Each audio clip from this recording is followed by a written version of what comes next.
पशु चिकित्सालय पे जाके पशु चिकित्सा अधिकारी से संपर्क करके उसका बराबर इलाज कराना चाहिए। बिल्कुल, यानी हमें घबराने की जरूरत घबराने की जरूरत नहीं है। और ये समझ लीजिए ज़्यादातर समस्या हम लोग की कमी की वजह से होता है। खान पान ढंग से रखें, गर्मी इस समय गर्मी चल रहा है, गर्मी से बचाएं।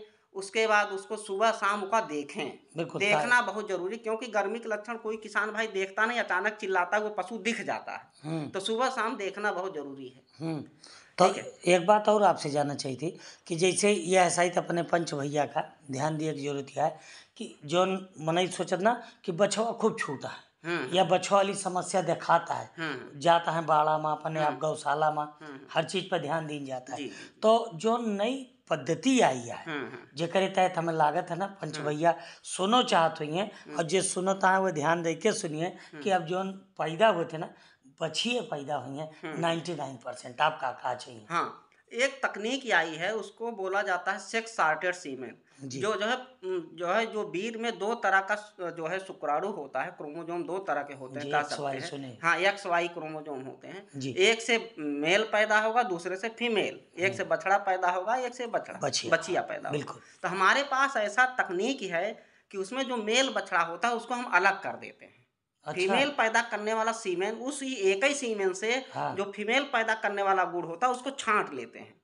तो वो सीमेन अलग कर लेते हैं। जब वो सीमेन हम डालेंगे गर्भित पशु के जननांग में सही समय पर सही जगह पर, जो वो सीमेन डाला जाएगा तो जब जो बच्चा पैदा होगा उसमें 90% से ज्यादा बछिया पैदा होने का चांस रहेगा। अभी तक ऐसी कोई तकनीक हम नहीं बना पाए हैं जिसमें 100% सफलता मिले, लेकिन 90 से 95% तक चांस है। और वैसे जब नेचुरल सर्विस कराएंगे वैसा सीमेन यूज करेंगे तो 50-50% का है कि दोनों की मात्रा आधा है।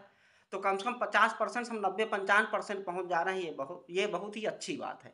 ये तकनीक उपलब्ध है, और ये तकनीक उपलब्ध है, लेकिन इसमें कुछ खामी, कुछ लिमिटेशन है, समझ सकते हैं। कैसे कि बहुत ट्रेंड आदमी चाहे, बच्चेदानी उसकी बहुत जो है पशु की बहुत अच्छी हो, साफ सुथरी, ओमा इन्फेक्शन कौन न हो, सही जगह उसका डिपॉजिट करे, अच्छे से करे। नहीं तो फिर इसका जो बच्चा पैदा होने की दर है ये बहुत कम हो जाता है। जी ठीक है, तो ये समस्या आती है, लेकिन तकनीक बहुत अच्छी है। और जब अच्छे आदमी के हाथ में रहे ये तकनीक, सही कहिल कि कोनो चीज के इस्तेमाल सही तरीके से हुए, सही दिशा में हुए तो निश्चित। और पंच भैया क्या करीता का करे का है, अस्पताल में ये सब उपलब्ध है? कहाँ से उपलब्ध कैसे कहाँ से करावे? सरकारी जो अस्पताल है वहाँ जो है सेक्स सॉर्टेड सीमेन बोलते हैं। तो कह दे ऐसा सीमेन डाला जाए जिससे खाली बछिया पैदा हो, तो वो सीमेन वो लोग डालेंगे। और इसमें हमारी गवर्नमेंट भी इसमें हेल्प कर रही है। गवर्नमेंट कुछ सब्सिडी देती है। जैसे ये सीमेन उत्पादन में खर्चा ज़्यादा आता है, लेकिन गवर्नमेंट कुछ छूट देती है और हमारे किसान भाइयों को कम पैसे में ये सीमेन उपलब्ध है। अच्छा, हाँ, इसमें छूट देके ये सीमेन मिलता है। तो उसके लिए इवन हमारा जो है बगल का जो प्रदेश है उत्तराखंड है, वहाँ जो है मुफ्त में ये चीज़ चल रही है। गवर्नमेंट जो है फ्री में लगवाती है ये जी, तो वहाँ है। लेकिन बहुत सारा हमारी लिमिटेशंस है, तो ये वहाँ पशु चिकित्सालय पर ये सीमेन उपलब्ध है, उसको इस्तेमाल कराएं। बिल्कुल, जिससे कि हम जो है बछड़ा से मुक्ति पा लेंगे। बिल्कुल सही बात कह दी। अब पंच भैया के जो शिकायत रही वो दूर हो जाए धीरे धीरे वाले समय में, बस थोड़ा सा धैर्य रखेगा। बिल्कुल कैसे कहा गया ना, धीरे धीरे रहो मना कि धीरे सब कुछ हुए, माली सींचे 100 गढ़ा, ऋतु आए फल हुए, समय आए तो सब बढ़िया हुए। लेकिन एक चीज़ और है कि जैसे आप कहें कि अपने जानवर में खान पान हर चीज़ का ध्यान, खान पान का ध्यान रखें। गर्मी का मौसम है, गर्मी में बचाव रखें। उसको अगर छप्पर लगा के रखें, उसमें ढक के रखें, डायरेक्ट गर्म हवा ना लगे। गर्म हवा लगे से क्या होगा कि अगर पशु गर्मी में जब आएगा तो गर्मी में बहुत कम देर तक रहेगा। जैसे ठंडी है तो मान 18 से 19 घंटा ठंडी में गर्मी के लक्षण शो करता है। लेकिन जब गर्मी का सीजन, गर्मी का मौसम आ जाए तो उसका गर्मी का दिखाने का जो समय है वो बहुत कम हो जाता है, 5-6 घंटा हो जाता है। और ये ज़्यादातर जब ठंडा वाला समय रहा तो उस समय शो करता है। शाम को शो करेगा 6 से 8 बजे, 12 बजे तक सुबह शो करेगा। जब हमारे किसान भाई ज़्यादातर वैसे सुबह तो उठ के खेती कियारी में जाते हैं, लेकिन तब जानवर नहीं देख पाते हैं। ठीक है, तो ये गर्मी में समय कम हो जाता है। इसलिए गर्मी के मौसम से बचाव और ज़्यादा ध्यान देने की जरूरत है। अब पहले ही देखते रहे ना कि जब ये सब कराए के बाद आवत रहे तो ताले में भैंसियन को छोड़ दी जाता। हाँ, ये सब गर्मी से बचाव का उपाय है। अच्छा, ये सब हाँ अच्छी बात गर्मी, रही। हाँ गर्मी अगर लगेगी, हाँ गर्मी लगेगी तो पशु गर्मी में नहीं आएगा। हाँ। आएगा सही से लक्षण नहीं शो करेगा, हम्म माँ चिल्लाएगा तो कम चिल्लाएगा, हम्म कम समय के लिए चिल्लाएगा, स्राव अच्छे से नहीं आएगा। हम्म, तो लक्षण जब कम शो करेगा तो किसान भाई को मौका कम मिलेगा देख पाने का, बिल्कुल। चूक जाएगा, छूट जाएगा, वो हम्म गर्मी में आएगा चला जाएगा। हम्म। और जब एक पशु एक बार गर्मी उसका छूट गया, 21 दिन का कम से कम नुकसान होता हाँ, है। गैप 21 दिन में पशु गर्मी में आता है। हम्म अगर 3-4 लीटर 5 लीटर भी दूध देता है पशु, तो 21 दिन में 3 लीटर हिसाब समझ, हमारी जो देसी गाय है हम्म, 3-4 लीटर तो देते ही देती है। बिल्कुल। तो 21 63। 63 लीटर दूध का नुकसान हुआ किसान भाई का। तो थोड़ा सा ध्यान देंगे तो हम ये सब चीज़ों से नुकसान से बच बच सकते हैं। सकी थी। बहुत सही बात आप बता दीन। ये लिए मेरे पंच भैया का चलत चलत जो कम शब्द में कहा चाहते हुए वो कहा चले।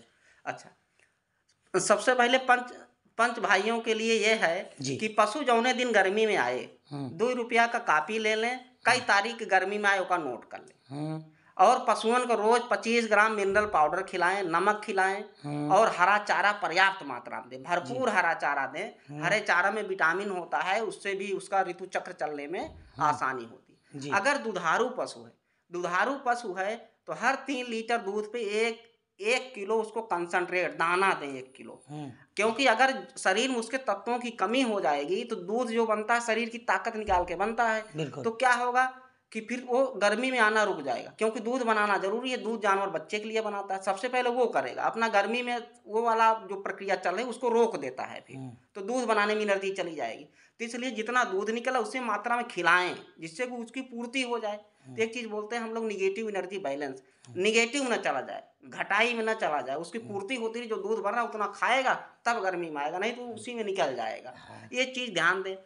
पशुओं को कम से कम, अगर उसके पेट में कीड़े हैं, बहुत ध्यान देने की बात है, तब भी पशु गर्मी में नहीं आएगा। आएगा लक्षण नहीं शो करेगा, लक्षण शो करेगा तो रुकेगा नहीं। अगर गर्भाधान हो गया, सीमेंट डाल दिया गया तो रुकेगा नहीं। तो हर 6 महीना में किसान भाई या पंचों अपने पशुओं को कीड़े की एक दवा आती, सबसे सुरक्षित दवा है फेनबेंडाजाल करके, या आप अस्पताल पर जाइए, सरकारी पशु चिकित्सालय पर दवा मिलेगी, नहीं डॉक्टर लिख देंगे। हर 6 महीने में पशुओं को कीड़े की एक बार दवा जरूर खिलाएं। क्योंकि बहुत अच्छा खिलाएंगे पिलाएंगे, पेट में कीड़ा रहेगा तो खून पीता रहेगा, खून की कमी हो जाएगी। गर्मी में न आना, खून की कमी भी एक कारण है उसका, इस वजह से भी पशु गर्मी में नहीं आता। ये सब चीज ध्यान रखेंगे तो ऐसा कोई कारण नहीं कि पशु गर्मी में न आए और रुके न। सब कुछ सही है तो गर्मी में आएगा, रुकेगा, आपका दुग्ध उत्पादन होगा, आपकी आय क्षमता बढ़ेगी। इस हिसाब से अपनी स्थिति सब किसान भाई पंचों सुधार सकते हैं। बिल्कुल, खूब खुश रहिए। आप रहे डॉक्टर राजेश कुमार भैया, सहायक प्राध्यापक, मादा पशु प्रजनन रोग विज्ञान विभाग, पशुपालन एवं पशु चिकित्सा विज्ञान महाविद्यालय आचार्य नरेंद्र देव, कृषि एवं प्रौद्योगिकी विश्वविद्यालय कुमारगंज अयोध्या से। आप बताएं मादा पशुओं का गर्मी में ना आना, यौन गर्भित न होने का कारण, यौन निवारण, सबके बारे में इतनी बढ़िया जानकारी दी डॉक्टर राजेश कुमार भैया। आपका बहुत बहुत धन्यवाद। धन्यवाद।